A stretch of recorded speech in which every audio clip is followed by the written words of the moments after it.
బండి సంజయ్ గారు press meet పెట్టి, కేంద్ర మంత్రి బండి సంజయ్ గారు ప్రెస్ మీట్ పెట్టి అల్లు అర్జున్ గారికి రేవంత్ రెడ్డి గారికి వ్యక్తిగత కక్షలు ఏమన్నా ఉన్నాయా? పుష్ప 3 రిలీజ్ కాకముందే రేవంత్ రెడ్డి అల్లు అర్జున్ కలిసి జనాలకు పుష్ప 3 చూపించేశారని వ్యాఖ్యలు చేశారు. ఇది ఒకటి సార్, ఇదంతా వ్యూహ, అదేమంటారు, ఇదంతా సోషల్ మీడియా ట్రోల్స్ లో భాగమే. ఇదే మా కేంద్ర హోంశాఖ సహాయక శాఖ మంత్రి వర్యులు బండి సంజయ్ అన్న గారు కిమ్స్ హాస్పిటల్ కి వెళ్ళడం జరిగింది. అక్కడ రేవతి గారి బాబు ఉన్నారు కదా, అతను శ్రీతేజ్ ని పరామర్శించడం జరిగింది. సో అతని ఆరోగ్య క్షేమాలు తెలుసుకోవడం జరిగింది. మేము కూడా మీడియా ముఖంగానే జరుగుతున్నటువంటి ఇన్సిడెంట్స్, అంటే లాస్ట్ డిసెంబర్ 4 నుంచి ఇప్పటి వరకు జరుగుతున్నటువంటి ఇన్సిడెంట్స్ ని మేము కూడా మీడియా వేదికగా చూస్తున్నాం. ఈవెన్ మనం చూస్తున్నాం కిమ్స్ హాస్పిటల్ కి అల్లు అరవింద్ గారు వెళ్ళడం గానీ, తర్వాత మైత్రి మూవీస్ వాళ్ళు ఒక 50 లక్షలు డొనేషన్ చేయడం గానీ, అదేవిధంగా సుకుమార్ గారు ఒక 50 లక్షలు, అదేవిధంగా గవర్నమెంట్ నుంచి కూడా కోమటిరెడ్డి గారి నేతృత్వంలో ఒక 25 lakhs ఏదో గవర్నమెంట్ నుంచి రావడము. సో అల్లు అర్జున్ గారు కూడా 1 కోటి రూపాయలు, అంటే దాదాపుగా ఒక 2 కోట్లు వరకు అనౌన్స్మెంట్ జరిగింది.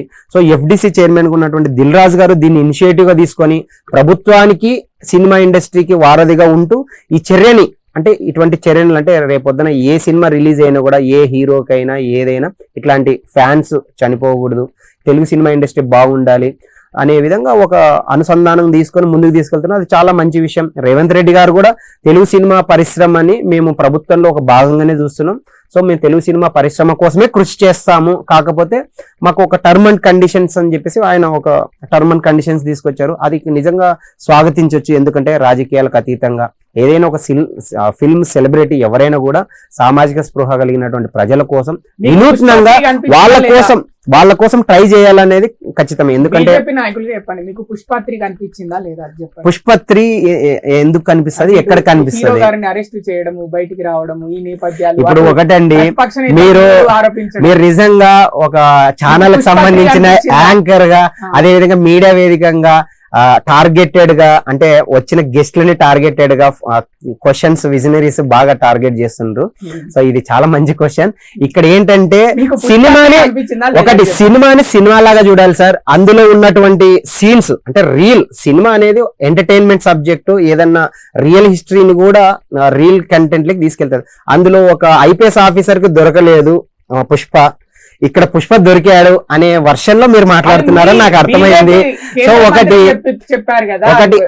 అంటే అందులో, అంటే వాస్తవంగా అందులో చాలా కోణాలు ఉంటాయి సార్. ఇప్పుడు నేనైతే మీరు చెప్పింది అయితే నేను చూడలేదు, బండి సంజయ్ అన్న గారు ఈ మాట్లాడారనేది. సో ఇది విషయం అంతా పక్కన పెడితే, ఒక సామాన్యంగా జరిగినటువంటి ఒక అనూహ్య సంఘటనని పొలిటికల్ టర్న్ లెక్ వచ్చేలా చేసింది రేవంత్ రెడ్డి గారు. ఎందుకంటే దాని మీద లబ్ధి పొందాలి, ప్రజల కోసం పనిచేస్తున్నాం అని డైవర్షన్ తీసుకొచ్చారు. అది చెప్పాను కదా, 48 మంది స్టూడెంట్స్ చనిపోతే వాళ్ళని డైవర్ట్ తీసుకొచ్చి ఒక మనిషి చనిపోయారని చెప్పేసి ఇలా డైవర్ట్ చేయడం.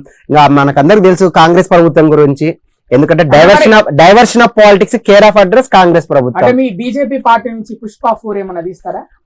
బీజేపీ పార్టీ ఏ రాజకీయ నాయకుల్ని కానీ మేము ఎవరినైనా సమర్థించామండి. ఒకటి గుర్తుపెట్టుకోండి, భారతీయ జనతా పార్టీ ఎప్పుడు ప్రజల కోసం పనిచేసే నాయకులు. రేపొద్దున మీరే ఉన్నారు, ప్రజల కోసం ఇంత మంచి క్వశ్చన్స్ అడుగుతున్నారు, మీరు మా పార్టీలోకి రండి, ఖచ్చితంగా ఆహ్వానిస్తాం. ఎందుకంటే ప్రజల కోసము పని చేయడానికి సిద్ధంగా ఉండి సామాజిక స్పృహ కలిగినటువంటి ప్రతి ఒక్కరికి ప్రత్యేక అవకాశాలు భారతీయ జనతా పార్టీలో ఉంటాయి అంతే.